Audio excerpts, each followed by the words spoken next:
Okay. If you came in late, a few people came in, after the music and the screensaver was on. We had a quote by Rumi. I actually, I have one of my old pilgrim friends I've been walking with for a while gave me this quote. She found it in India. And of course, the Sufis and the teachings made it into India at one point, right around the millennium, right around the year 1000, when the Mughals, the Islamic invaders came in, took over India for a while. And the quote was, "Something opens our wings. Something makes boredom and hurt disappear. Someone fills the empty cup. Something opens our wings. Something makes boredom and hurt disappear. Someone fills the empty cup in front of us. We taste only sacredness." Great little couple of couplets by Rumi. Thankfully, Coma Bark translated a lot of these. Someone fills the empty cup in front of us. We taste only sacredness. I just got out of Sesshin, a kind of 6-day sit-a-thon with, there was four of my sisters were here. And, at some point, we always talk about how hard it is to tell. I mean, you might have a hard time explaining why you're here to your husband or your wife or to a friend. It's very hard to even tell people about what we're doing here, because we don't have very many models for that in our culture. But what I say more and more is the heart of this work, and Rumi is going to help us go deeper into this heart. This is the heart of heart to heart. The heart is, we're longing, at least I'm longing, for a deeper connection to the sacred. It's pretty simple. It's pretty simple because, we long for this, we long for that, we try everything, it doesn't satisfy. And just maybe we're longing for a deeper connection to the sacred. As Rumi says there, we taste only sacredness. Well, maybe we long for this sacred thing, whatever you want to call it. When we try to pinpoint it with a word, you block people out.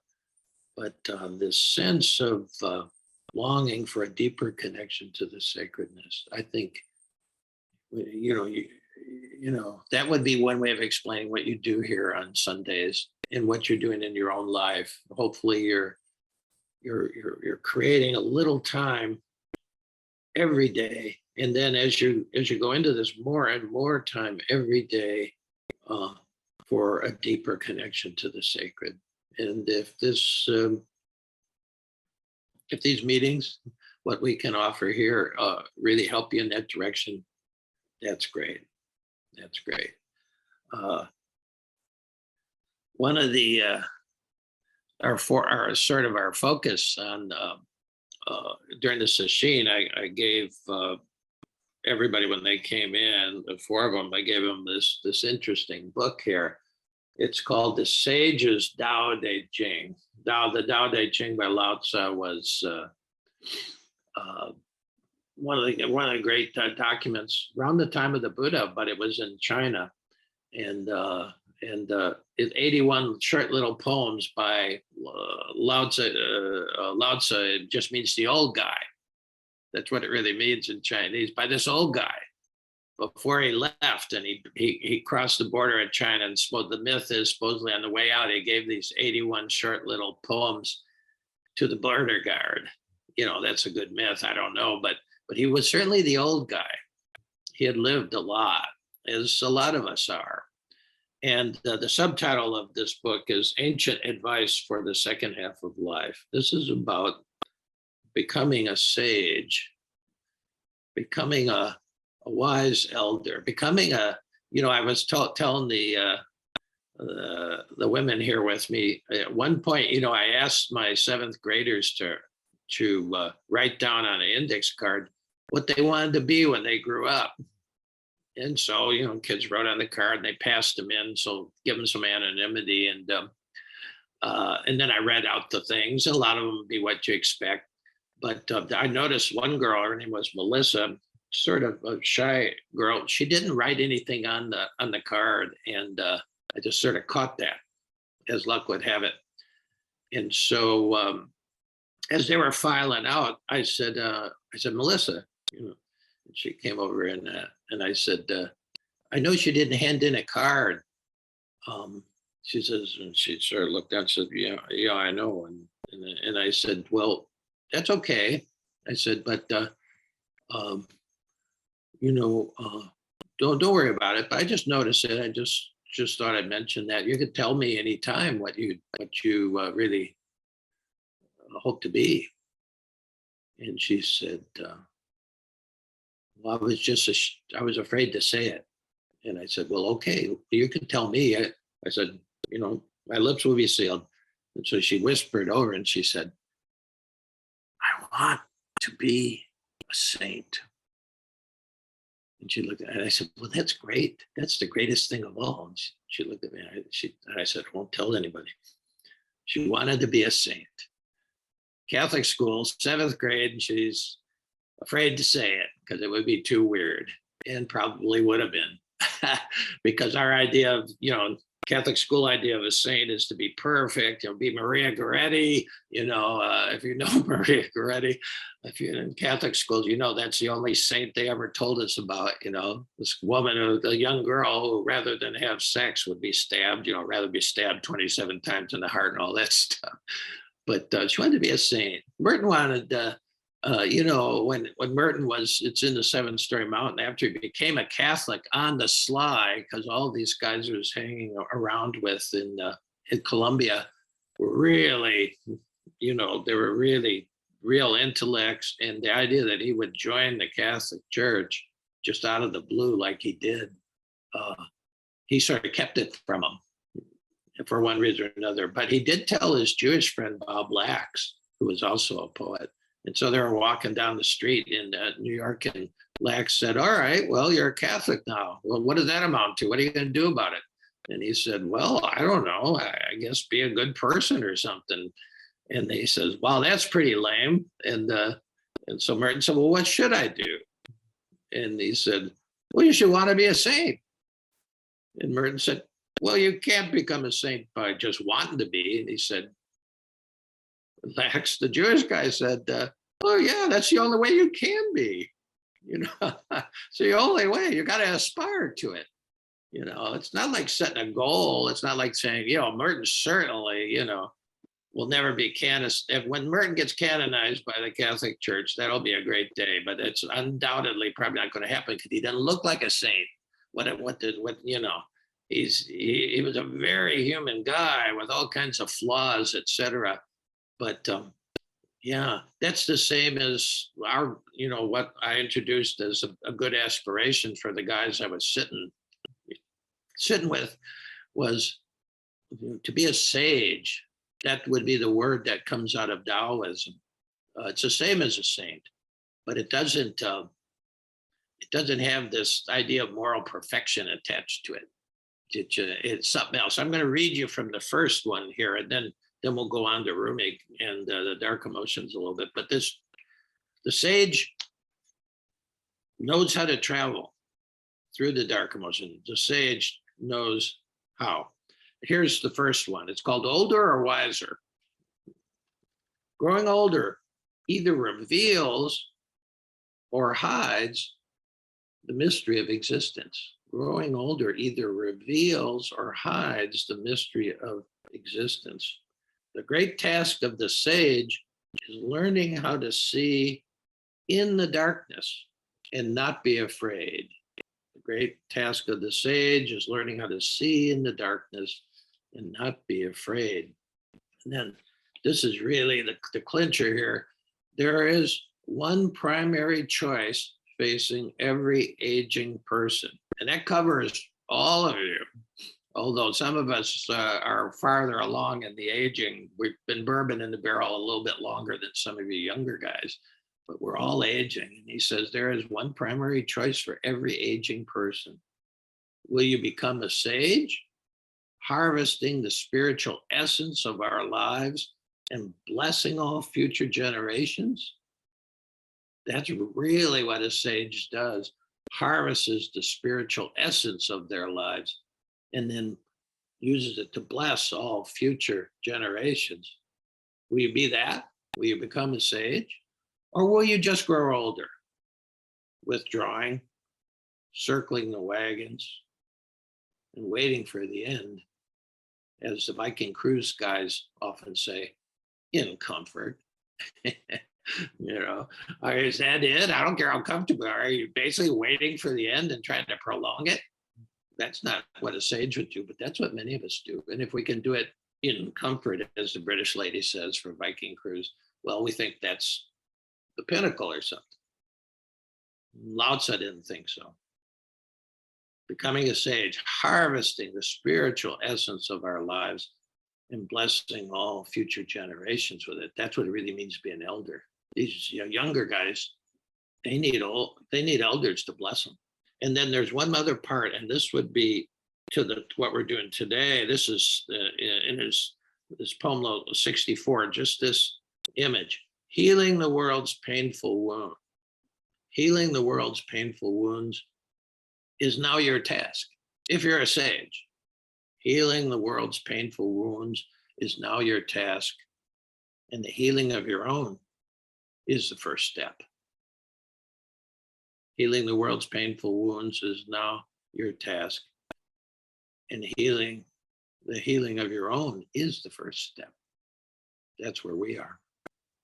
You can't bless, and blessing comes from the old French blessure, and that originally meant wounds. And so this is how you're going to bless the future generations, your own kids, their kids, the world, is taking the first step, healing your own. And to do that, you've got to go into the dark emotions. That's where the wounds are. Okay. Now, no better guide than Jalaluddin Rumi, 13th century Islamic Sufi.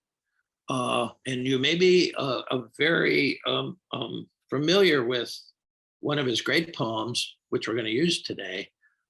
You can't revisit it enough because it gives us the beatitude. And I'm punning here because we know about Jesus's beatitudes, although I've never met a Catholic or a Christian who could list them all in order as if they were random. I haven't really actually met many religious people that could list them all. We know about, those, my kids in my class, they could tell, about half of them could tell me the essence of Buddhism, Four Noble Truths, or Judaism, 10 Commandments, or even what's the other one? Well, they knew those, but then I said, well, what's the essence of Christianity? Silence. And then somebody said, how about those blessed be things? I said, yeah, how about those blessed be things? And I said, any of you know any of them? And maybe they could scrounge up the first one. Blessed are the poor in spirit. They get something. Yeah, that was about it. It was sort of, no wonder we're having, we're very young. Christianity is young by comparison to the other, Hinduism or anything.